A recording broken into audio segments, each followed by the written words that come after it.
realmente temáticas muy interesantes y que por otra parte son temáticas harto preocupantes, sobre todo ¿no? con cuestiones que tienen que ver con las tensiones en lo que respecta a la privacidad, la protección de datos personales, los usos posibles desviados de estas temáticas. Así que bueno, damos apertura a esta primera masterclass en la que estaremos charlando sobre varios ejes, ¿no? La ciberinteligencia como herramienta de la ciberseguridad, OSINT, Open Source Intelligence, su protocolización y los principios de actuación, las tensiones legales derivadas del ciberpatrullaje y el allanamiento remoto, malware judicial, los límites jurídicos en la realización de tareas de investigación de los ciberdelitos, la nueva estructura de inteligencia nacional, la ciberinteligencia y el uso de la inteligencia artificial desde la perspectiva legal, las tensiones y sus peligros. Por lo tanto, bueno, comenzamos hablando, ceñimos obviamente esta charla en lo que respecta a el eje de estudio, de trabajo, que es obviamente lo que se plasma en el ciberespacio como una dimensión estratégica nueva en la cual no solamente tenemos amenazas, vulnerabilidades, tenemos debilidades y que por otra parte también en este espacio es aquel en el cual se dirigen estas técnicas e investigaciones de las cuales vamos a estar ocupándonos en el día de hoy. Así que bueno, arrancamos un poco el recorrido que vamos a hacer antes de centrarnos en la ciberinteligencia, que es un capítulo muy frondoso y que de hecho se ha ensanchado bastante y robustecido el presente año en lo particular en cuanto a la reestructuración que ha sufrido y algunos cambios también desde la perspectiva de qué cosas se van a realizar y cómo se ha normativizado en la actualidad, corrigiendo un poco la regulación histórica del llamado ciberpatrullaje. En el caso particular de lo que es la temática del allanamiento remoto, quiero arrancar por el allanamiento remoto y por el malware judicial, que es algo que obviamente resulta conflictivo y de vuelta tampoco es nuevo. Es decir, cuando nos metemos ¿no? a hablar de ciberinteligencia, a veces no se toma esta idea de, bueno, es algo novedoso. No, está entre nosotros hace rato y hemos sido muy, muy creativos a la hora de generar neologismos para hablar nada más ni nada menos de lo que es la realización de tareas de ciberinteligencia. Es decir, la bautizamos a esta práctica como ciberpatrullaje. En realidad estaríamos hablando de OSINT, pero muchas veces lo escondimos detrás de ciertos neologismos y en el caso del allanamiento remoto, de vuelta también, estamos denominando allanamiento remoto a lo que se conoce como malware judicial. Cuando hablamos de allanamientos remotos como medidas de investigación en términos generales en materia penal informática, que refiere a esta práctica ¿no? de tomar registros remotos a distancia mediante la instalación de un software, en el caso un software de carácter malicioso, lo que cambia acá obviamente es el actor que lo utiliza, es decir, las características del software es un software de carácter malicioso que lo que tiene que hacer en definitiva es sí o sí infectar la máquina de la persona, obviamente, o el dispositivo de la persona que se va a ver justamente allanada. ¿Y por qué hago, entre comillas, ¿no? el tema del allanamiento? Porque si ustedes claramente comprenden el concepto de allanamiento, estamos detrás de una práctica que claramente es detectable. Cuando estamos hablando de allanamiento remoto, por el contrario, la instalación de ese software de carácter malicioso, de ese malware que llamamos malware judicial, se realiza de manera secreta.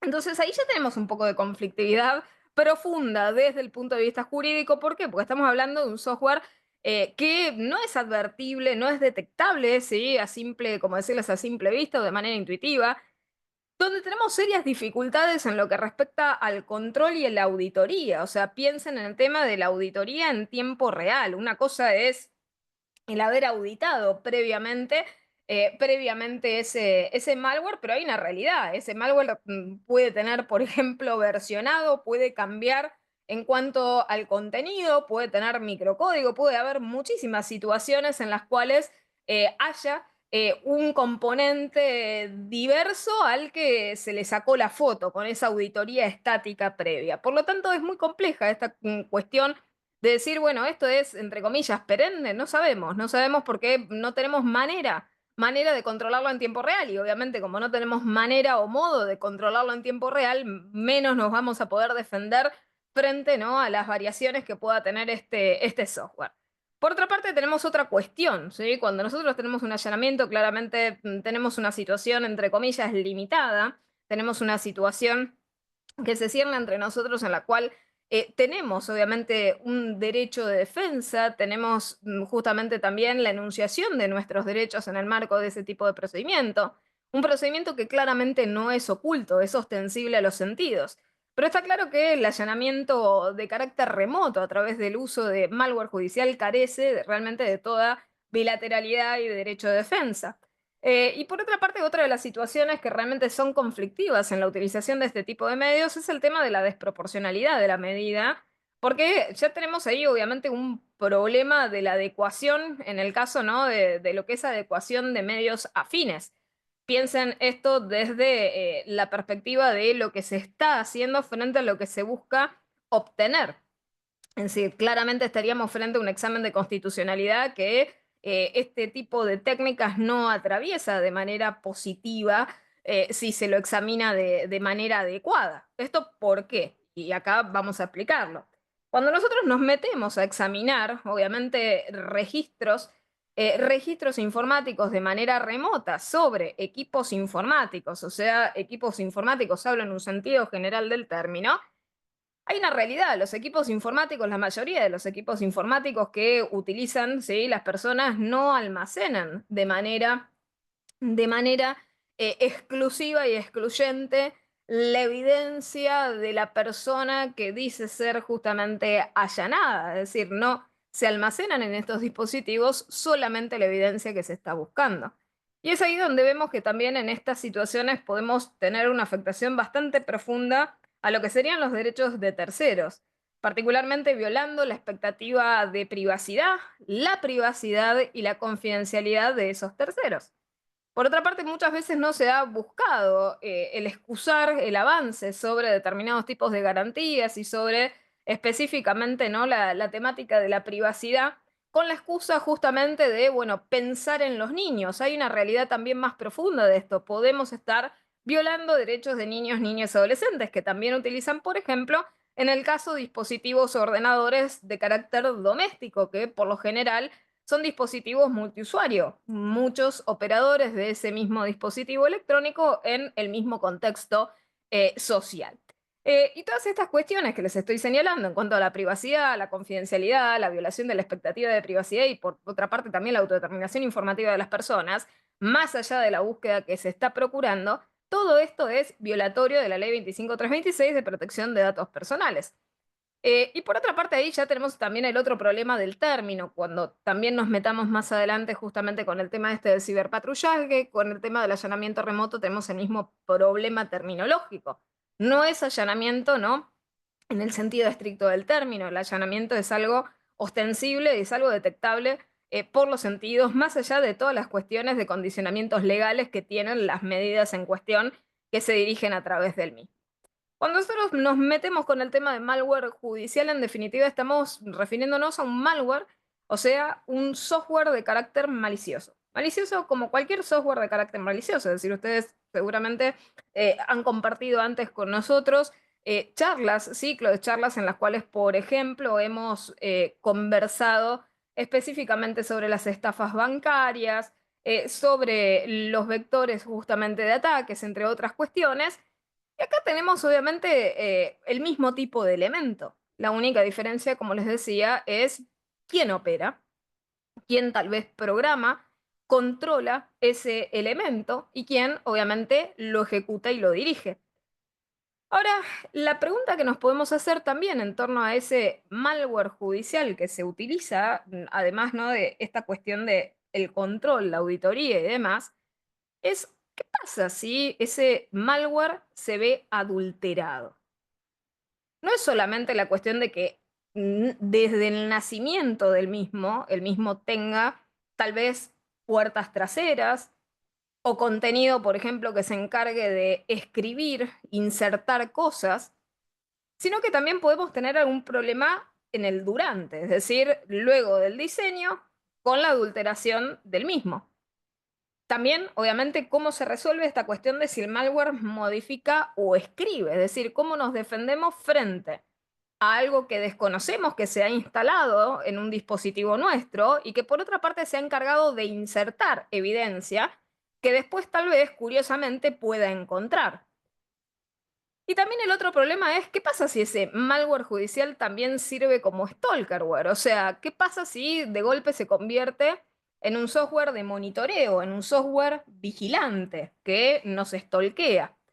Entonces ahí naturalmente tenemos obviamente situaciones conflictivas desde esa perspectiva. Es decir, nadie está asegurándonos cuáles son los parámetros de calidad, de control, de restricciones que tengan estas herramientas.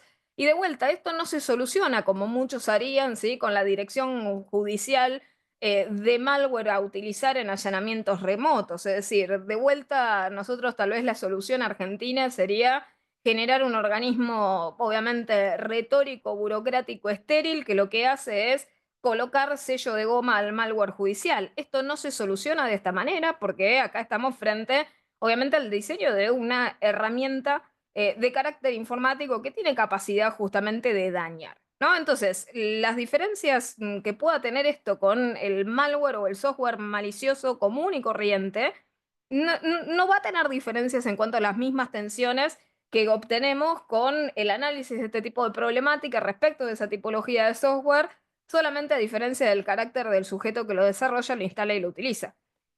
Y la elección en todo esto, obviamente, es que el fin no justifica los medios. Es decir, en este sentido, el perseguir evidencia digital no puede ser a costa de llevarse puesta la Constitución o los derechos justamente ¿no? a la privacidad, a la intimidad, a la autodeterminación informativa de los titulares de los datos y la expectativa de privacidad, la privacidad y la confidencialidad de los datos de terceros, y así como la potencial y posible vulneración de datos personales, personalísimos, sensibles, entre otras categorías, ¿no? Y acá volvemos a un tema que creo que obviamente lo hemos señalado hasta el hartazgo en los ciclos de inteligencia artificial, es decir, si tenemos operadores que van a llevar adelante esta actividad, la del allanamiento remoto, y no tienen capacidad justamente de control o de auditoría de carácter dinámico, claramente deberían abstenerse de utilizar algo que está fuera de sus capacidades, ¿no? El phishing y los malware legales o de alguna manera bendecidos legalmente para obtener evidencia, en definitiva, siguen siendo estas mismas cosas y siguen siendo igual de conflictivos como los hemos estudiado en tantas otras charlas en las que hemos visto que esto es utilizado por ciberatacantes. La única diferencia es que en este caso el ciberatacante sería el Estado, entrometiéndose en la privacidad, en la intimidad de las personas a través de estos accesos remotos de manera secreta. Ahora, obviamente, como les estoy mencionando, esta cuestión de que el secreto no es un elemento justamente accidental o un elemento que podemos dejar de lado, esto también serviría como una grandísima, grandísima y profunda fuente de lo que es inteligencia ilícita. Por lo tanto, no debemos descansar con esta cuestión de decir, bueno, ¿y qué pasaría si hubiera operadores hábiles? La realidad es que esto, si justamente no podría ser utilizado por alguien que esté realizando tareas de inteligencia de carácter ilícito, y la medida justamente como se realiza de manera secreta, de la misma manera que se ejecutó en secreto, se puede dejar de ejecutar en secreto, ¿no? Acá justamente, bueno, en el chat dicen, puede falsificar evidencia digital, y si tenés un malware que escribe y que puede insertarte y reescribirte y demás, y va a operar de la misma manera que un cracker, o sea, va a realizar el mismo tipo de ataque que te podrían realizar de manera tradicional. La única diferencia, como les digo, es el actor que lo hace, ¿no? Y después también tenemos el problema de la potencialidad de establecer, por ejemplo, puertas traseras también en esos software.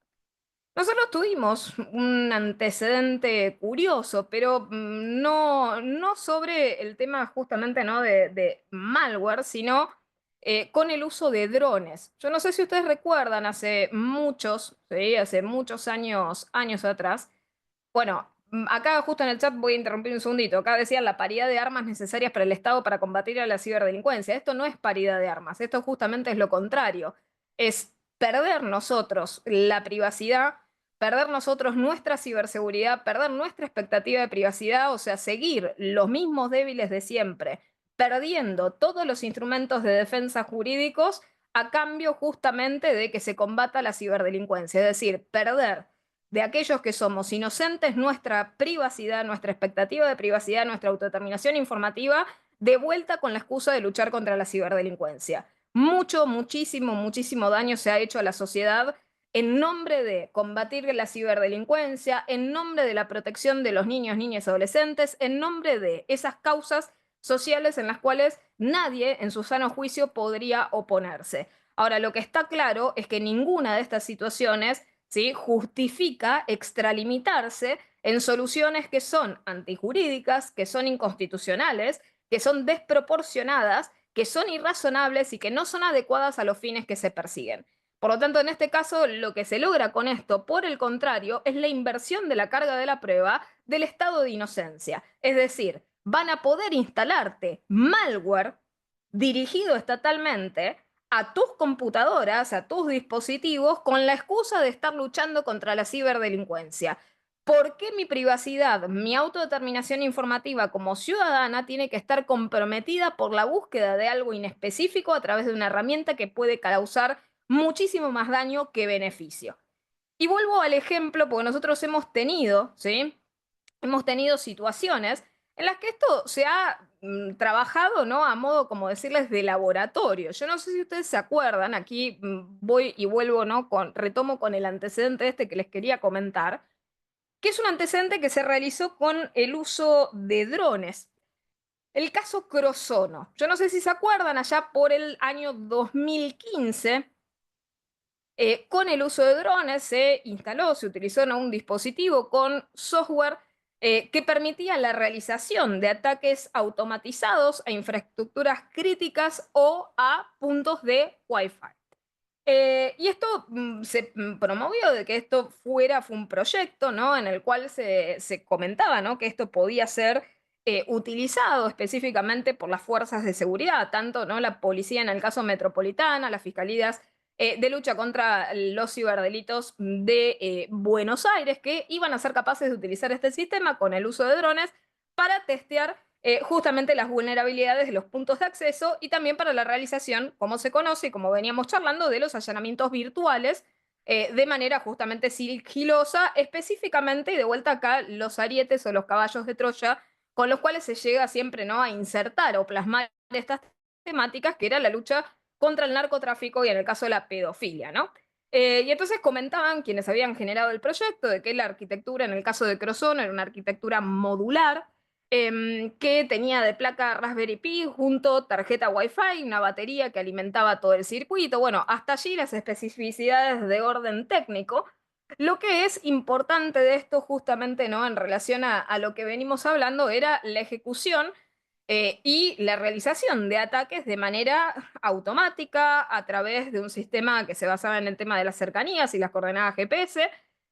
Y que, bueno, lo que se buscaba era verificar, obviamente, los puntos de acceso que, en el caso del cliente de este sistema, quisiera verificar. Bueno, ahora, la realización de lo que serían ataques automatizados desde el uso de drones o de robots es algo complejo, es decir, desde lo jurídico no está exento justamente, ¿no?, de cuestionamientos. Creo que este caso, ¿no?, de lo que fue Crozono no es algo que podamos olvidar. Es decir, piensen ustedes, por ejemplo, las redes domiciliarias que tienen de Wi-Fi, el tener, no sé, un dron intentando realizarles un ataque desde, ¿sí?, la proximidad, por ejemplo, de la cercanía de sus propiedades. Es decir, en el caso, Crozono planteaba que iba a tener tres fases diversas, ¿no?, en la investigación. Una primera fase que era de carácter exploratorio, que era realizar el reconocimiento de la zona. El segundo, el tema de la auditoría de seguridad. Dicho de otra manera, ¿sí?, pentesting, auditoría de seguridad, es probar a ver si el sistema es vulnerable o no es vulnerable. Y la tercera fase o capa justamente que atravesaba el sistema era la del registro y el secuestro de datos. Bueno, ahora bien, realizando todas estas acciones que les estoy comentando, claramente podía acceder, en el caso, a datos de tráfico, a datos de contenido. Después, obviamente, podemos rasgarnos las vestiduras desde lo jurídico, estableciendo esta distinción de, bueno, qué datos son de tráfico, cuáles de contenido, cuáles jurídicamente se pudo haber accedido o no.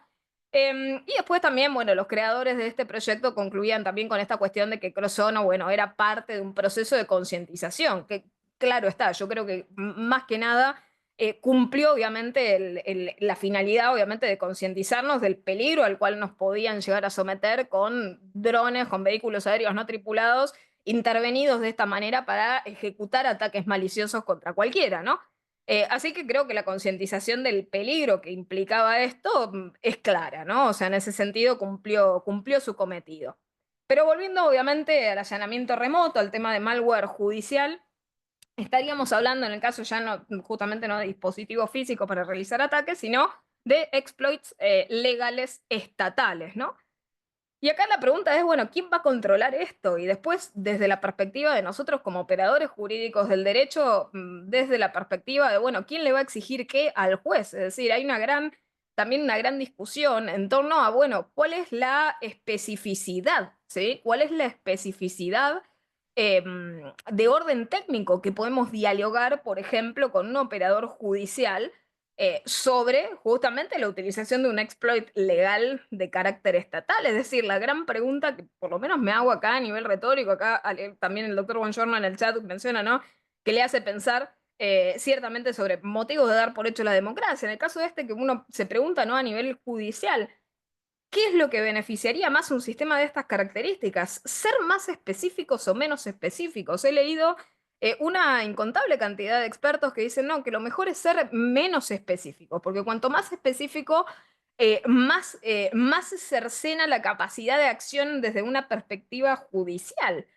Por lo tanto, bueno, debería ser menos específico desde lo técnico para atender, obviamente, a lo que obviamente la institución puede hacer, pero claramente veo que a mayor nivel de inespecificidad hay claramente una más profunda inseguridad de carácter jurídico. Entonces, la gran pregunta legal desde esta perspectiva es, bueno, ¿quién controla y quién entiende esto? Más allá, obviamente, de la profunda violación que puede haber de derechos desde la perspectiva constitucional. Y acá, de vuelta, también tenemos el otro problema. ¿Cuál es la motivación de esto? ¿Por qué? Porque si es obviamente una medida de carácter secreta, es una medida que se realiza de manera inaudita aparte, ¿cómo puede defenderse el afectado? ¿Qué capacidad de defensa se tiene contra medidas de estas características y hasta dónde obviamente podemos llegar a justamente controlar este tipo de situaciones? Claramente por el descontrol que implican por estas cuestiones y lineamientos que estamos describiendo, sería mejor que esto no avance. Pero bueno, nuestro país, como tantas otras cosas, parece estar abalanzándose por el precipicio del tecnorreduccionismo. Han habido varias provincias que ya avanzaron con algunos antecedentes en estos casos, en particular Neuquén, la provincia de Mendoza, en el caso Salta, justo ahí le están comentando en paralelo, Salta, bueno, Tucumán. Tucumán también por su parte. Bueno, la cuestión que la realidad es que esto está obviamente en agenda, la preocupación respecto de profundizar los mecanismos o los métodos de lucha contra la ciberdelincuencia es algo que nos preocupa a todos, pero realmente no es algo que se deba hacer a costa de nuestro estado de inocencia y mucho menos a costa de nuestra privacidad, nuestra expectativa de privacidad, nuestra confidencialidad y nuestra autodeterminación informativa e intimidad, ¿no? Entonces, bueno, proseguimos por la ciberinteligencia y pasamos a un tema claramente complejo, específicamente en relación a lo que es la utilización y la explotación analítica de datos obviamente de la gente, ¿no? En el caso de la ciberinteligencia nos estamos refiriendo a un concepto que es híbrido, un concepto que mezcla, ¿no? Las ideas de ciberseguridad, de inteligencia, todo esto obviamente alimentado de un contexto que nosotros tenemos y que estamos evidenciando y que claramente estos encuentros son reflejo de ellos, de un incremento de las amenazas avanzadas que nosotros estamos viviendo y es por eso que está claro que también lo hemos mencionado y justamente lo están reflejando ustedes muchos en el chat, estas necesidades, ¿no? De nuevas respuestas o estrategias en materia de ciberseguridad en lo relativo a la prevención, a la detección, a la defensa, al análisis y a la investigación de las ciberamenazas. Pero de vuelta, ¿no? De vuelta, todo lo que sea investigar, adquirir para analizar información y poder mejorar la toma de decisiones en los ámbitos cibernéticos, de vuelta. Esto no puede ser a costa de nuestro estado de inocencia, como así tampoco a costa de nuestros derechos.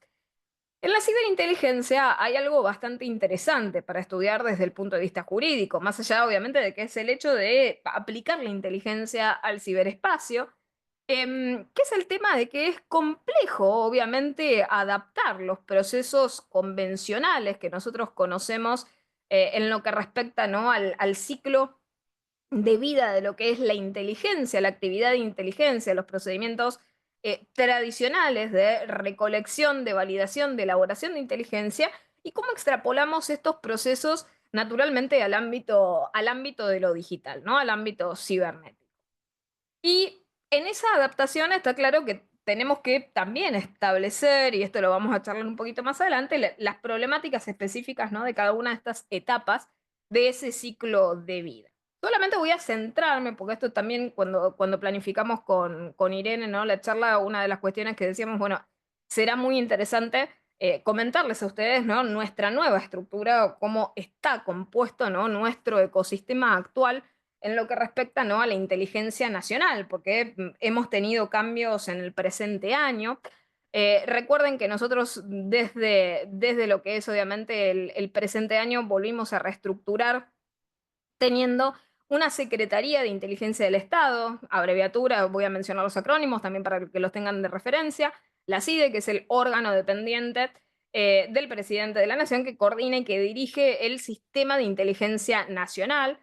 Dentro de las tareas que coordina esta Secretaría de Inteligencia del Estado y que tiene a su cargo, también está la dirección y el control de otros diversos órganos que funcionan de manera desconcentrada y que dependen de ella. En particular, la que se conoce como Agencia de Seguridad Nacional, ASN, el Servicio de Inteligencia Argentino, CIA, con S, Agencia Federal de Ciberseguridad, ahí tenemos también una añadidura curiosa que es la AFC, y la División de Asuntos Internos, la DAI.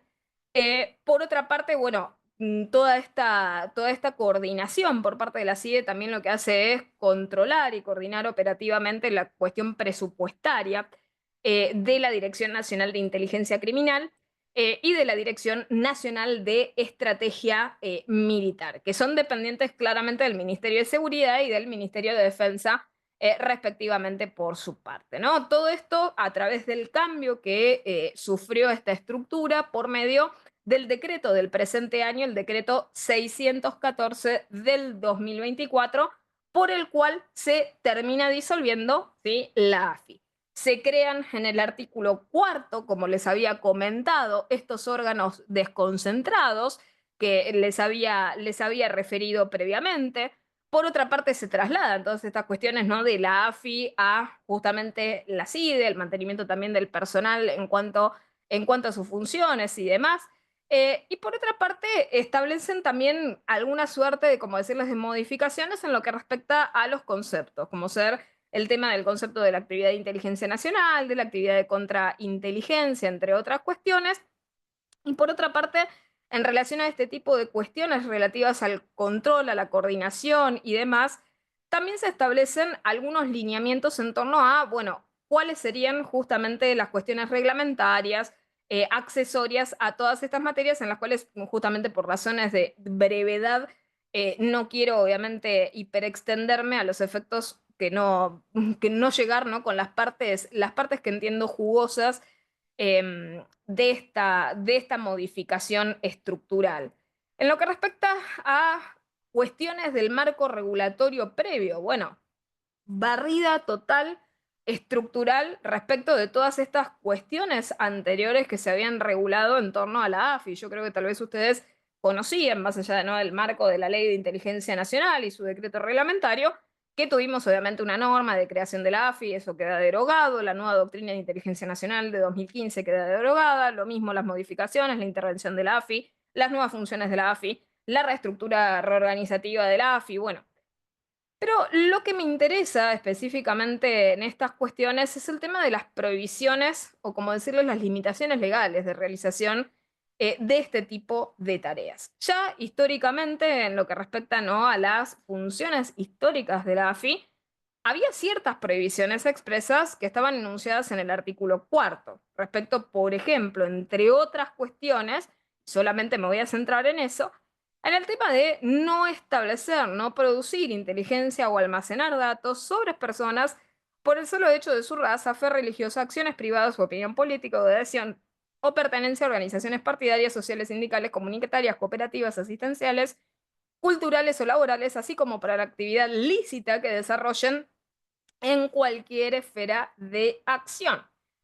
Sin perjuicio, obviamente, de todo lo que ustedes también pueden extraer de ese artículo. Me concentro en esto porque justamente se trata de la prohibición de realizar tareas de inteligencia en lo que respecta, ¿no? Justamente, ¿no? A datos de estas características. Ustedes ahí justamente en el chat lo están mencionando, datos sensibles, datos que tienen que ver con datos privados, datos que tienen que ver con actividades lícitas privadas de las personas. Y este artículo cuarto también fue sustituido por medio de lo que explicita el artículo séptimo de este decreto que les comentaba, el decreto 614 del 2024, en el cual nuevamente, ¿sí? Nuevamente en el inciso segundo se precisa algo absolutamente similar a lo que he señalado previamente en cuanto a la prohibición de realizar ese tipo justamente de tareas, ¿no? Em, y esto es complejo. ¿Por qué? Porque en las tareas de lo que se conoce justamente como Open Source Intelligence hay todo un tema, no hay manera, ¿sí? No hay manera de no vulnerar la privacidad sobre aquellas cuestiones que naturalmente tienen expectativa de privacidad. Entonces ahí ya tenemos, ¿no? Una cuestión bastante complejizante desde la perspectiva jurídica.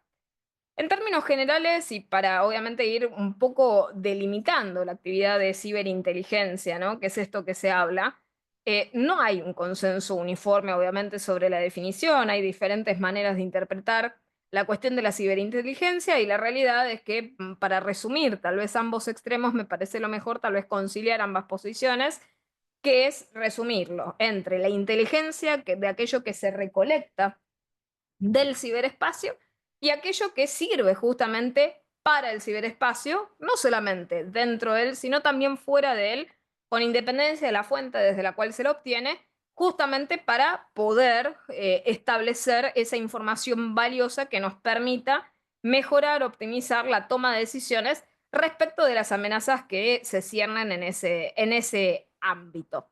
Y está muy claro que la ciberinteligencia se relaciona mucho con el objeto, obviamente, que nos convoca en el encuentro próximo, con la ciberseguridad, porque la ciberinteligencia, si bien es algo distinto a la ciberseguridad, está claro que sirve como herramienta para mejorar las capacidades del proceso de ciberseguridad. Y por eso es tan interesante, o sería también cuanto más interesante seguir ahondando en lo que respecta a una estrategia nacional en materia de ciberinteligencia, no solamente, y esto siempre lo he insistido, no solamente tener estrategias nacionales en ciberseguridad, sino también tener estrategias nacionales en materia de ciberinteligencia y verdaderas estrategias, ¿no? Como la primera y segunda estrategia nacional de ciberseguridad, que como les digo, son expresiones de deseos, pero no cumplen ni siquiera la meta de lo que anuncian ser, es decir, lejos de ser estrategias, son más bien una expresión retórica de deseos y de expectativas en materia de ciberseguridad y de las necesidades locales identificadas, ¿no?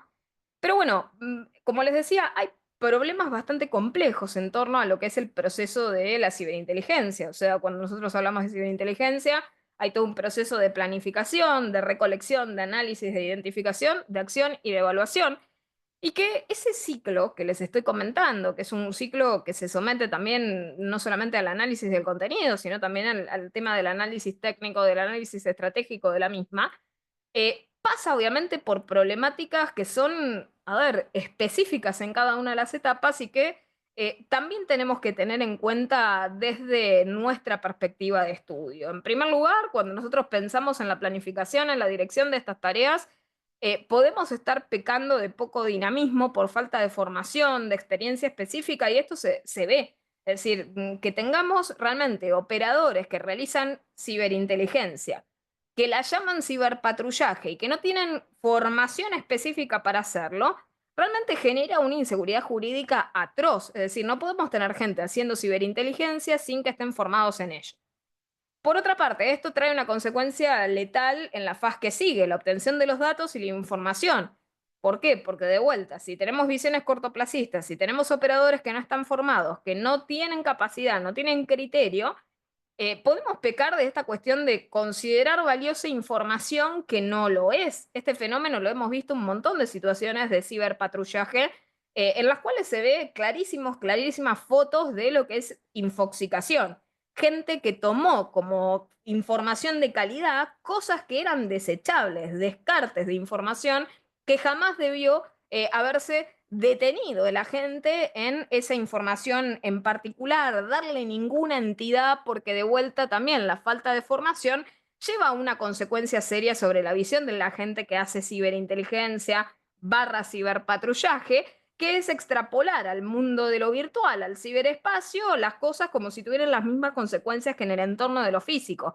Algo parecido a decirles a ustedes que si ustedes colocan, por ejemplo, un candado en un perfil, o sea, tornan privado su perfil, en definitiva ustedes se están ocultando de la ley. Claramente no significa eso en el ámbito cibernético. Por otra parte, por ejemplo, tampoco en el ámbito cibernético un like significa o tiene una entidad jurídica que se le busca muchas veces dar y que se esfuerzan en estos procesos de inteligencia. Por otra parte, también el tema del análisis de la información, la producción de la inteligencia, implica un montón de tareas de coordinación, de colaboración, de integración, que si no se sabe hacerlas, naturalmente esto puede acarrear consecuencias obviamente por la gente afectada. Y lo mismo tenemos el problema de la difusión de la inteligencia. Hay un gravísimo problema hoy en día de las filtraciones, o sea, de divulgar de manera no adecuada, justamente ¿no? En el caso información que se la obtuvo ¿no? con procesos de estas características y que debía obviamente mantenerse confidencial en este tipo de procesos y que justamente se las exfiltra. Y por otra parte también tenemos el otro problema, la urgencia por sobre la calidad, es decir, el perseguir el objetivo por parte, por ejemplo, de la gente de manera desesperada, sin pensar obviamente en la calidad de lo que se está reportando. Es decir, sumar porquería, en definitiva, aritméticamente es una suma de porquería. Es decir, sumar cuestiones que no sirven indiciariamente no convalida aquello que obviamente no conduce a ningún lado, no le da fuerza a los indicios. O sea, sumar cosas que en lo cibernético no significan nada no es más que una suma de porquería que debió ser descartada y no utilizada para generar inteligencia. Y después tenemos obviamente el tema de la retroalimentación, o sea, si el sistema entero ¿sí? tiene toda esta complejidad y no se la advierte, tampoco se puede aprender y mejorar. Ese es el otro problema grave que hoy en día estamos enfrentando. Y naturalmente en lo que respecta a lo que es civinta, a lo que es ciberinteligencia, tenemos toda una situación jurídica compleja en torno al tema de las fuentes que se utilizan. Y esto lo señalaba obviamente en el título de la jornada de hoy. Se hace ciberinteligencia, se hace ciberpatrullaje sobre fuentes de acceso público y restricto. Y podemos decir que sobre las fuentes de acceso restringido existe un derecho a la privacidad, sobre las fuentes de acceso público y restricto existe justamente el derecho a la protección de lo que se conoce como expectativa de privacidad. Y es por eso que el peligro, ¿cierto? La discrecionalidad sobre la utilización de la información, de los datos que deberían ser privados, la inseguridad jurídica que esto genera y los posibles efectos de la utilización de carácter desviado, malicioso de lo que se haga, que se obtiene en esos espacios de carácter público y restricto, generan las peores de las tensiones que hemos visto ¿no? en el ámbito justamente ¿no? de la ciberinteligencia y del, diría mal llamado, ¿no? Mal llamado ciberpatrullaje, ¿no? Entonces, en este sentido, creo que muchas veces no han hablado mucho ¿no? del tema de la ciberseguridad, el romper justamente ¿no? el paradigma de que la ciberseguridad no sea gasto, sea inversión. Creo que también tienen que empezar a cambiar un poco las cabezas y las miradas sobre el tema de ciberinteligencia y ciberpatrullaje, porque en estas cuestiones, en primer lugar, la sabiduría que se tiene para preservar los bienes jurídicos subyacentes es algo absolutamente clave, así como también el tema de los factores humanos utilizados justamente para el desarrollo de este tipo de tareas. ¿Sí? Entonces, bueno, en este caso, todas estas cuestiones de los peligros que uno señala no son en vano. Es decir, hay muchísimas técnicas que engloban esta tarea de lo que es la ciberinteligencia. Yo les mencionaba, y en el título también estaba, el tema de lo que se conoce como OSINT, Open Source Intelligence, Lo mismo tenemos, y esto también se realiza, que es el tema de SOCMINT, Social Media Intelligence, y así podemos seguir obviamente por todos los acrónimos de todas las tipologías de técnicas de perfilamiento. Y en definitiva, tal vez el peligro que más apunta a la gente es el tema del perfilamiento, obviamente, en las redes sociales. Esto que muchas veces se ve como práctica abusiva. Pero lo cierto es que esto escala en profundidad en cuanto a los efectos, la trascendencia jurídica, cuando esto que es simplemente, ¿no?, el buscar información de las personas a los efectos de realizar perfiles se convierte en esto que nosotros denominamos ciberpatrullaje, o el neologismo que se acuñó para hablar de nada más ni nada menos lo que hemos estado hablando hasta ahora, ¿no?, que es ciberinteligencia. En términos generales, cuando se habla de ciberpatrullaje, se habla así de un patrullaje cibernético de rutina que realizan personas que son pertenecientes a las áreas en materia de lucha, por ejemplo, del cibercrimen o de ciberdelitos. En el caso, por ejemplo, tareas que han realizado Policía Metropolitana, entre otras cuestiones, Policía Federal y demás. Y la realidad es que, bueno, esta práctica, que puede parecer muy justificada, justo ustedes allí, ¿no?, en el chat decían esta cuestión, como decirles, de equiparar la balanza, ¿no?, de la lucha contra los ciberdelincuentes. La realidad es que de vuelta, insisto y persisto en esta cuestión, no se equipara la balanza convirtiéndonos a todos en potenciales culpables e invirtiendo la carga de la prueba del estado de inocencia, ¿no? El ciberpatrullaje se realiza de manera indiscriminada sobre todas las personas, sobre todo los ciudadanos, sean o no sean culpables, ¿no? Y tuvimos diferentes regulaciones sobre justamente esta práctica, ¿no? En primer lugar, arrancamos, ¿no?, allá por hace unos cuantos años atrás, allá por 2017, yo no sé si ustedes se acuerdan, que arrancamos con acuñar obviamente esta palabra. Y lo que se buscaba en ese momento, cuando se acuña el término, era la detección de grupos que llamaban, por ejemplo, a la agitación social, entre otras cuestiones. Y esto después obviamente se termina delineando, ¿no?, de alguna manera en 2018. En el 2020 da un vuelco, es decir, tuvimos una regulación previa que se termina descubriendo, yo no sé si ustedes lo recuerdan, en la intervención del AFI, con una regulación que efectivamente no había llegado al boletín oficial, la resolución 31 del 26 de julio de 2018, que había instruido a las áreas de investigación de ciberdelitos de las fuerzas de seguridad federales a intervenir en unas determinadas tipologías de delitos, bueno, que como les digo, no fue publicada en el boletín oficial, se descubre de manera ulterior y se la termina obviamente derogando y reemplazando en el año 2020. También yo no sé si ustedes recuerdan, durante obviamente esta época de la pandemia, la resolución 144 del 2020 del Ministerio de Seguridad, en el cual variamos de vuelta ese neologismo de ciberpatrullaje y lo reconvertimos en un protocolo general para la prevención policial del delito con el uso de fuentes digitales abiertas. De vuelta, muy controversial esto porque, en primer lugar, de vuelta se acuña, ¿no?, otra disposición para decir y hablar exactamente de lo mismo, que es ciberinteligencia. Ya no se la llama ciberpatrullaje, sino se la llama todo este título que les acabo de comentar. Y más curiosamente se toma esta decisión en función de la pandemia, es decir, se lo toma con excusa de la pandemia del COVID-19, y de hecho en afirmaciones de la entonces ministra de Seguridad de ese momento salen a decir que justamente lo que se iba a buscar era la medición del humor social. Claramente una apreciación que jurídicamente también nos despierta profundas dudas, ¿no?, en relación justamente a estos puntos.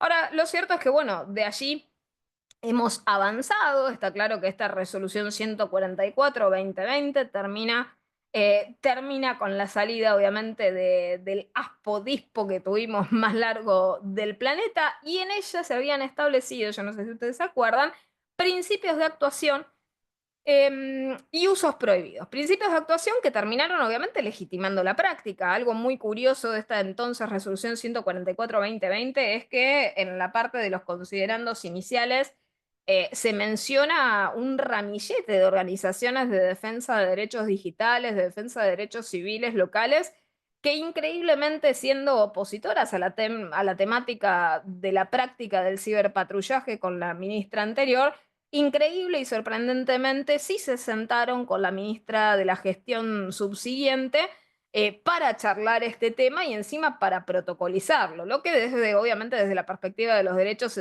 se lee, ¿no?, como una traición por la espalda de la ciudadanía a la protección de la privacidad y a la lealtad para con nuestra autodeterminación informativa. Es decir, no creo que ninguna, ¿sí?, ninguna resolución de estas características debería ser por lo menos apoyada o de alguna manera realizada en conversaciones con quienes dicen oponerse acérrimamente a estas prácticas, ¿no? Es al menos ridículo.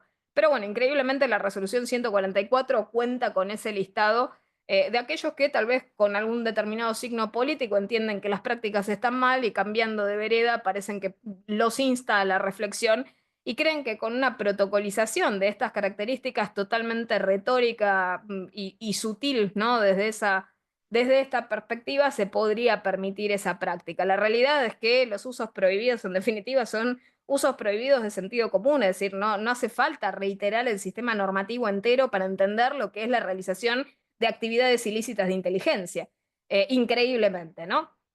Entonces, bueno, esto es complejo, es profundamente, ¿no? Es profundamente complejo. Pero como les digo, salimos obviamente de esta resolución 144 del 2020 y el presente año tenemos la resolución 428 del actual Ministerio de Seguridad. Se fundamenta obviamente en lo que es la Ley de Seguridad Interior. Por otra parte, dentro de los considerandos se evalúa esta cuestión relacionada a la lucha contra la ciberdelincuencia, entre otras cuestiones, de que nosotros tenemos una ley de delitos informáticos que hemos suscrito el convenio de lucha justamente contra la cibercriminalidad, conocido como Convenio de Budapest, entre otras cuestiones, y lo que establece es el permiso, obviamente, para las fuerzas policiales y de seguridad de realizar estas actividades, esta práctica de ciberpatrullaje. Por lo tanto, ahí ya respondo a una de las cuestiones, ahí dicen, está prohibido, ¿no? Justamente está regulado por la regulación que les estoy enunciando, la resolución 428 del 2024 del Ministerio de Seguridad del presente año. Y habla de la realización de estas tareas preventivas que justamente se llevan a cabo mediante el uso, en el caso de sitios web de acceso público, de fuentes digitales abiertas. Volvemos al tema de la expectativa de privacidad, ¿no? Como derecho obviamente afectado en este sentido. Y que estas tareas se tienen que realizar justamente de conforme con lo normado a la Ley de Protección de Datos Personales, las normas reglamentarias, entre otras cuestiones, lo que está claramente complejo. Hay algo interesante para ver, que es el artículo 2, porque es el artículo en el cual se enuncian específicamente, ¿sí?, dónde se pueden o en qué supuestos, en qué ilícitos específicamente se pueden realizar esas labores preventivas en relación a determinados, justamente, ¿no?, determinados temas. Me aguardan un segundito, a ver si se los puedo copiar allí.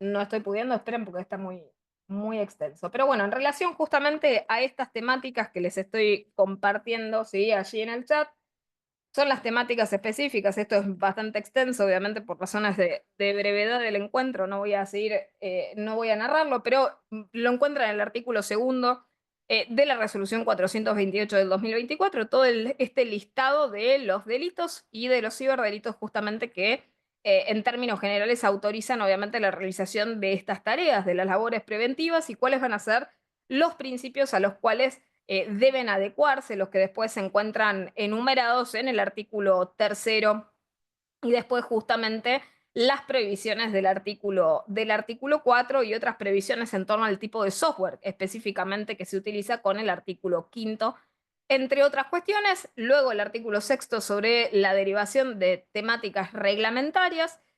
Y simplemente, ¿no?, obviamente, resumiendo un poco esta cuestión y pasando al tema siguiente, se crea también, o sea, esto también es interesante de ver, es la cuestión de la creación de lo que se conoce, ¿sí?, como la unidad de inteligencia artificial aplicada, ¿sí?, a la seguridad. Esto también es otro hito importante a tener en cuenta en todo esto, porque estamos atravesando también un tema profundo en torno a incentivar la utilización, en el caso de inteligencia artificial, en muchísimas cuestiones de orden sensible. Y está claro que, bueno, meternos, ¿sí?, meternos de lleno en lo que respecta a utilizar, en el caso, eh, inteligencia, ¿sí?, inteligencia artificial para este tipo de cuestiones, claramente genera, ¿no?, más preocupaciones, más profundas preocupaciones en torno a lo que sería justamente el uso de inteligencia artificial para monitoreo de las redes, para perfilamiento en las redes, para la realización de tareas de ciberinteligencia, a las cuales llamamos ciberpatrullaje, ¿no? Así que, bueno, simplemente para concluir, para cerrar este recorrido, eh, quedarnos con esta cuestión justamente, ¿no?, de la enseñanza, de la diferenciación en torno a dónde se toma la información, el hecho de que la información se tome de lo que se conocen como fuentes de acceso público y restricto, no significa de ninguna manera que se puedan vulnerar derechos a la expectativa de privacidad, a la autodeterminación informativa de los titulares de los datos, como así tampoco a la seguridad de sus datos. Es decir, aún en estos espacios, en estos espacios donde se cree que podemos realizar de manera irrestricta estas actividades, tenemos que tener en cuenta que persisten determinados bienes jurídicos. Y entre ellos, obviamente, el respeto por la autodeterminación informativa de los titulares de los datos, el respeto por la intimidad, por la privacidad, por la libertad, por la autonomía de la voluntad, y entre otras cuestiones también por la libertad de expresión y la prohibición constitucional que tenemos de censura previa.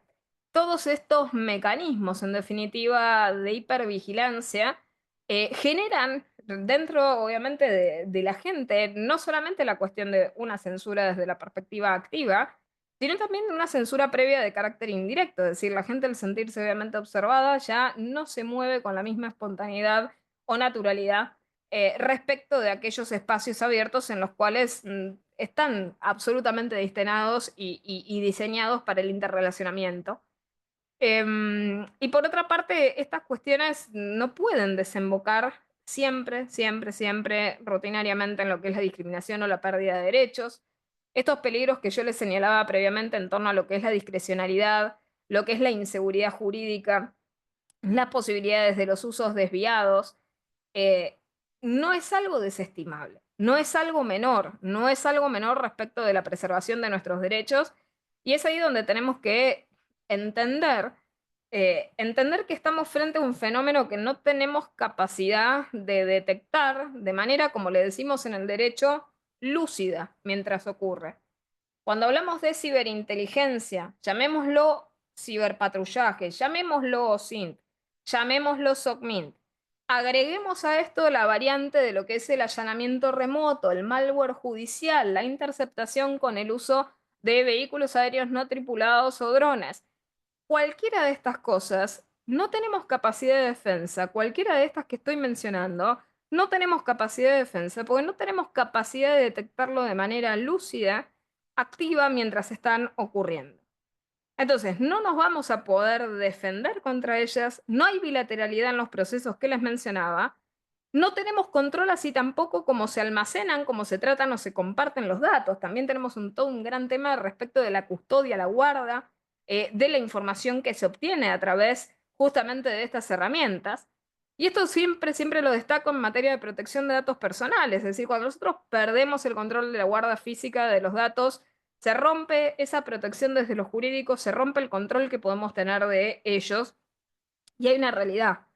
Eh, si vamos a hacer CIVINT, si vamos a hacer ciberinteligencia, ¿cómo se puede hacer verdaderamente esta actividad de manera data compliant? Es decir, realmente es el elefante rosa en el cuarto, es decir, una ciberinteligencia que sea verdaderamente data compliant, es un bien jurídico desconocido, por lo menos hasta la fecha, en todas las formas en las que se ha practicado localmente. Entonces, la gran pregunta, o sea, esto simplemente concluimos con más dudas que certezas, es cómo pueden estos procesos ejercer o cómo se puede permitir en estos procesos verdaderamente el ejercicio genuino de los derechos de los titulares. Tampoco arrojan ninguna de estas situaciones luz, ¿sí?, al fondo del túnel respecto de cómo los titulares de los datos van a poder defenderse de este tipo de situaciones. Está clarísimo, algo que para mí es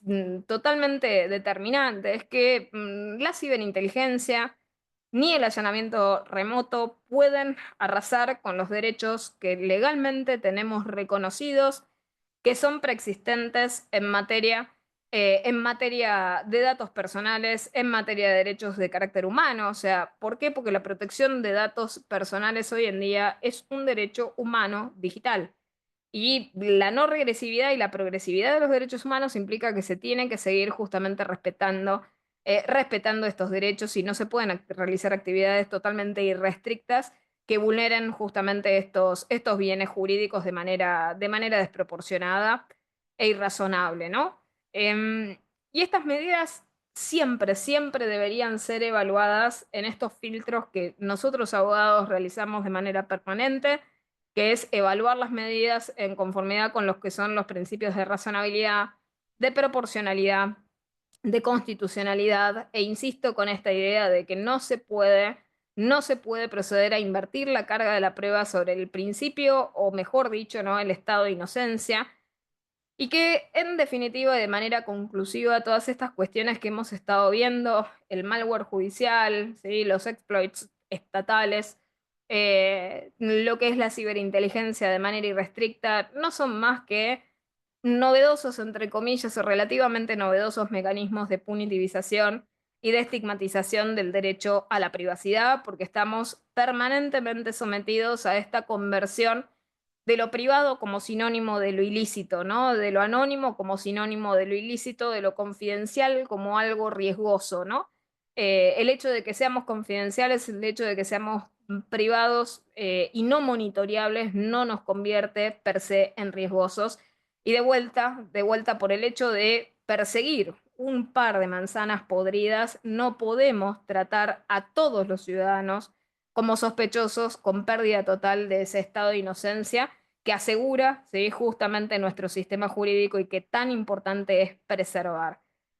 Por otra parte, también hay todo un tema en torno a la supervisión de la realización de estas tareas, porque también podemos generar peligros en torno a lo que es el engaño, la instigación. Lo que tampoco es supervisable, tampoco es controlable. Y esto también nos lleva a otra arista de análisis jurídica final, que es el tema de la pérdida de confianza, la pérdida de seguridad en estos entornos cibernéticos.